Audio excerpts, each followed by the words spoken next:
asalaamu calaykum waraxmatullaahi wabarakaatu. kusoo dhawow barnaamij gaar ah oo loogu talagalay ardayda sida gaarka ah wax uga barata dugsiga Aflax online. barnaamijkan oo ah barnaamij barashada luqadda afka Ingiriisiga ayaa waxa uu yahay cashar aad u hooseeya ama cashar bilow ah.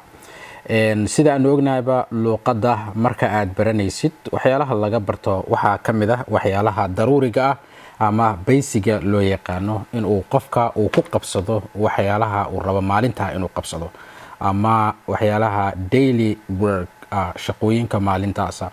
waxaa kamida inaad qofka salaantid, waxaa kamida inaad qofka weydiisid waxa aad doonaysid, waxaana markaa jira su'aalaha qaab ay u sameysmaan. marka shanta ugu horeysa oo aan maanta aan ka rabo inaan ka hadalno waxa weeye su'aaluhu dabcan waa wax markaa la joogo, wax dabcan markaa la soo dhaafay iyo waxaan la gaarin oo mustaqbalka ah. qaybtan hadda aan ka hadlayno waa waxa xilliga markaa la joogo markaa qofka weydiinaysid oo waxaa kamid ah magacaaga muxuu yahay oo kale, what's your name, magacaaga muxuu yahay, what's your name. xagee u socotaa oo kale, where are you going, xageed ku socotaa, where are you going. why are you coming late, maxaad xilligan dambe aad u timid. sidaas oo kale iyadana waa qaab aad qofka wax ku weydiin kartid.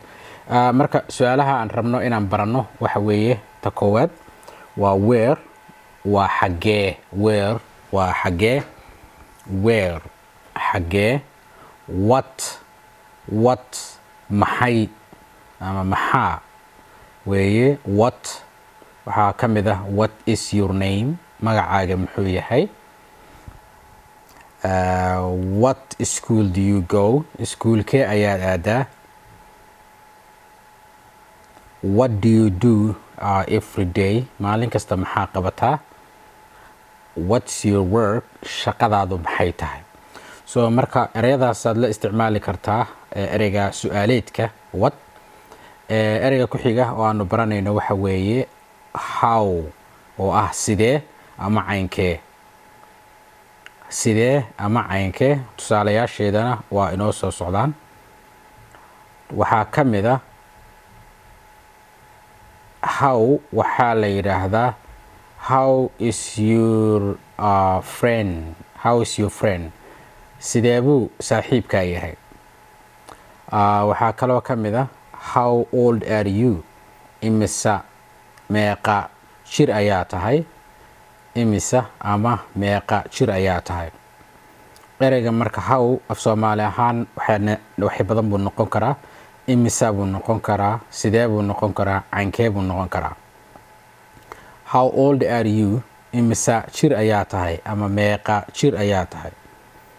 why ereyga ku xiga aanu baranayno qaab su'aaleedka waxa weeye why waa maxay sababtu tahay oo kale. why are you here, waa maxay sababtaad halkan u joogtid. why are you coming late, maxaad xilligan dambe ama xilligan dambe aad u timid. why. who na waxa weeye kuma. iyadoo markaa jumlada aan gelinay waa tanaa what is your name, magacaagu muxuu yahay ama muxuu yahay magacaagu. hadba tii aad soo hormarisay Soomaaliga way ku shaqaysaa. ayaga naftigooda mararka qaarkood qofku ku oran karaa what's your name halkaa ka filaysid, your name is, magacaagu wuxuu yahay. laakiin Soomaaligana waa sidaas oo kale, magacaaga muxuu yahay, magacaaga muxuu yahay, your name muxuu yahay magacaagu waa what's your name. jawaabteedu maxay noqonaysaa hadba waxay ku xiran tahay wuxuu magacaagu yahay. my name is Ahmed, magacaygu waa Ahmed. my name is Ahmed, magacaygu waa Ahmed.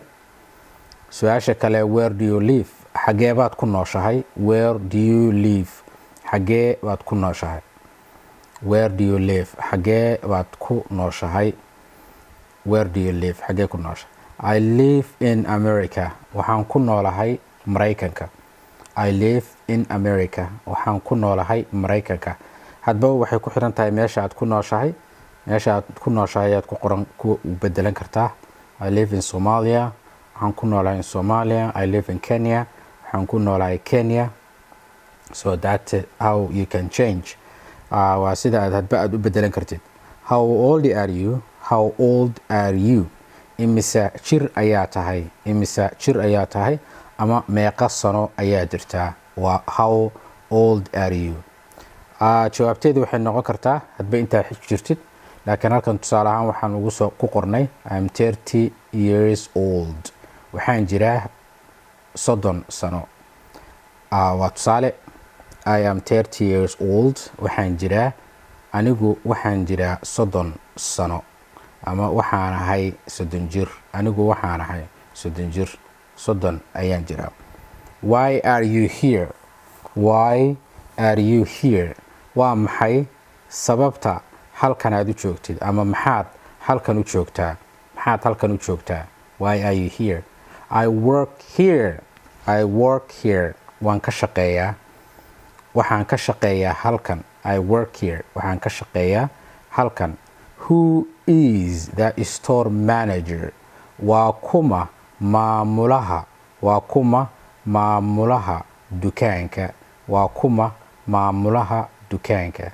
Okay, ereyada kale ee cusub ee aad casharkan aad ka baran kartid waxaa ka mid ah name oo ah magac. My waxaa loo isticmaalaa waxa aad adiga aad leedahay, sida my book, buugayga, my pen, qalinkayga, my country, wadankayga. My waxaa loo isticmaalaa waxa adiga leedahay. Ereyga live waa nolol. I live in Somalia. Waxaan ku noolahay Soomaaliya gudaheeda. Ereyga shaqo ama work, ereyga shaqaan work aan raahde.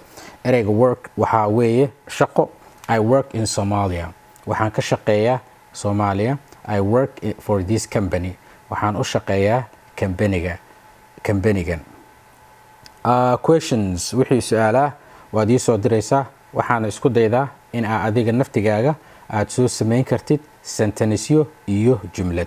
Mar labaad haddaan casharka aan ku dulmaro muhiimadiisa waxa weeye inaad baratid sida qofka loo weydiin karo su'aalaha adigoo isticmaalaya where oo xagee ah, what maxay, how imisa ama sidee ama caynkee, why sababta ama maxaa yeelay ama maxaa, who oo ah kuma. So waxaan kaa rabaa in aad soo samaysid jumladooyin adiga nafsad ahaantaada aad uga waramaysid.